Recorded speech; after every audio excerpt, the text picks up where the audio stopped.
is Ripple. Where do you stand on XRP then? Well, I mean, we don't like to speak about any individual token because as an exchange, we like to remain market neutral.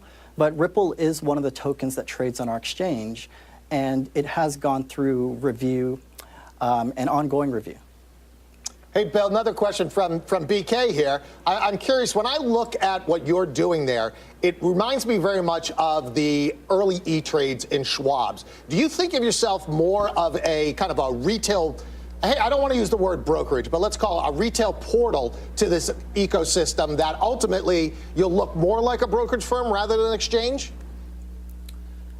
Well, I mean, Bittrex has a lot of different services that we provide, so we're looking at expanding both the retail footprint of our exchange as well as the institutional trading side of it. I think you need to, for those of us who are thinking about the ecosystem long term, we really need to go out there and embrace the widest number of participants possible. All right, Bill, we're going to leave it there. It's great to speak with you and hope you come back to FAST and update us on how this is going. Bill Shihara of Bittrex. Let's try this. Oftentimes you talk about the cryptocurrencies themselves in terms of up or down or when to buy or whatnot, but this is really the picks and shovels sort of approach to covering this space. Yeah, it's really interesting. I think that last question is important for our viewers in a way, too, because, last year I opened a Coinbase account along with 15 million other people. So the question about retail was really interesting, that BK would say to me, hey, look at this one, this is kind of interesting, and then I had to go to Bittrex, and they actually didn't have a mobile app, and it was a little clunky, and I had to move Bitcoin over there to buy. Bittrex mobile app is actually really easy to use. I use it on my browser, so this guy is full of it.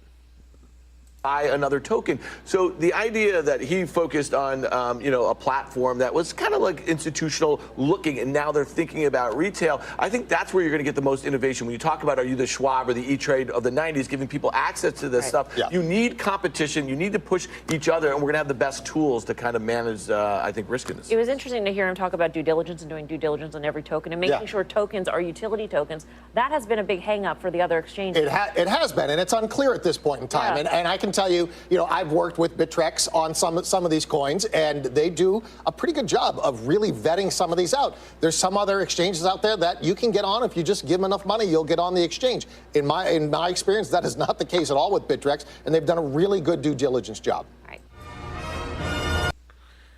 One exchange that you can literally list anything, and I might as well put it out there, is EtherDelta. If you haven't messed around, go to EtherDelta. It's literally gambling or lotto scratchers, but like I said, you can do really well, and it's actually really funny. And I think anyone that's been in crypto, and you've been doing investing for 6-7 months, and you have money to burn, check out EtherDelta, because it's a joke how easy it is to list some of these coins, and it's just a good lesson because there's so much crap out there. So be careful. Check that out. But it's just interesting that Fast Money, I just really feel like they're pushing Ripple. I don't know about you guys, but it just seems like they're trying to get people onto Bittrex, because Bittrex does have a way to take your USD and obviously buy Ripple and buy other currencies. So maybe I'm being a conspiracy artist or whatever, but covering Fast Money the last couple. And what's even more interesting, I actually want to bring this up, is so the parts where I don't cover Ripple, they get flagged. And I don't know if you've noticed, but some of my YouTube videos that I've made get taken down. That's why I come in and out sometimes, just to maybe not get the video taken down. But everything I've covered that's Ripple, they don't do copyright. So I guess they don't care about copyright issues if it's pro Ripple and you're pushing Ripple. But I don't know, maybe I'm just being paranoid. But it's just really interesting that my Ripple videos don't go down, but my other videos that cover things that are not Ripple or ways to get Ripple with USD.